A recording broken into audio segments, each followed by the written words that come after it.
this one short. This is going to be about adding lights and working with lights in your scene. So your default scene you were given, you actually had one light in there. It's this dot.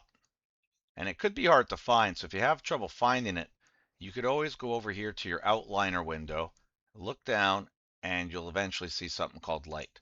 With the light selected, you could hit the decimal point on your number pad. It'll zoom in there and center it for you. Now, what are some things you can do with the lights?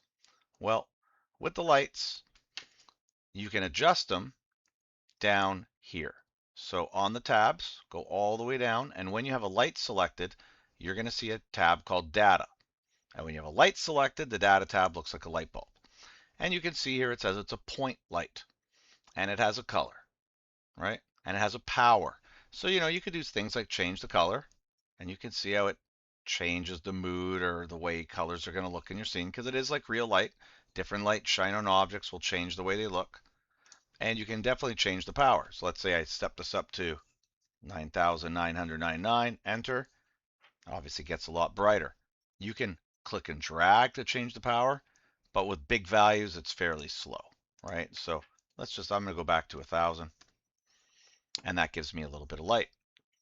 What are some other types of lights you can do? You can switch it to sun, which 1,000's way too much. You got to take that down to 5.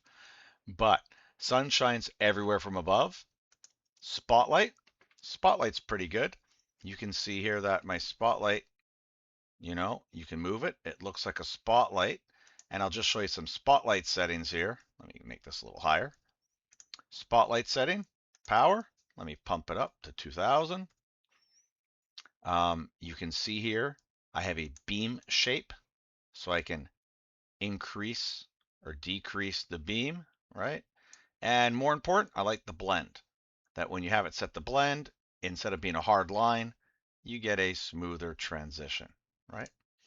Now, you may notice there's some other settings. You can fiddle, but I don't think you need them. You may need some other lights, because one light in your scene isn't lighting up that much. And so to add other lights, you can go add, light. You can pick which type you want. Let's say I want another point light. And remember where they're made. They're always made wherever your cursor is, right? So it's going to be hidden there. So let's make that point light.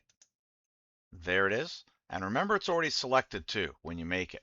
So I'm going to hit G to grab and Z to go up. And I'll hit GY just to move it to the side a bit. And it doesn't look like it's doing anything. Well, when you check on its tab, the power's 10. Well, that's not good. So let's pump this one up to like 2,000. Okay, and then I have a bit more light. You can move it higher if you want. Move it away down the line, or do whatever you want to it. Maybe 2,000 was a little high. Go for 1,000 there. And do whatever you want with it, right? But that's how you add your new lights. Now, some of you trying this, maybe you're seeing it look a little differently on your screen. So, important things. You have to be either on material view or rendered view to see the lights and the shadows. Usually when you're working with lights, you want to be in rendered view, so you're seeing the maximum quality level of everything there. The other thing you might have to check on yours is if you just drop this down, you want to make sure these two are checked. You can see if you don't check scene lights, you don't see them. And scene world, if you have it off, that's just doing something weird. We won't even talk about that. Just leave it on. And so if you have those two on and you're in rendered, you should be seeing what you should be seeing. With the spotlight, just a little note, you can rotate it. Rotate R on the Y-axis, Y. And you can see that's how you sort of aim this thing around, or rotate Z, right? And that's how you sort of control and aim it. And that's really it. That's your basic lighting that you can use in your scene.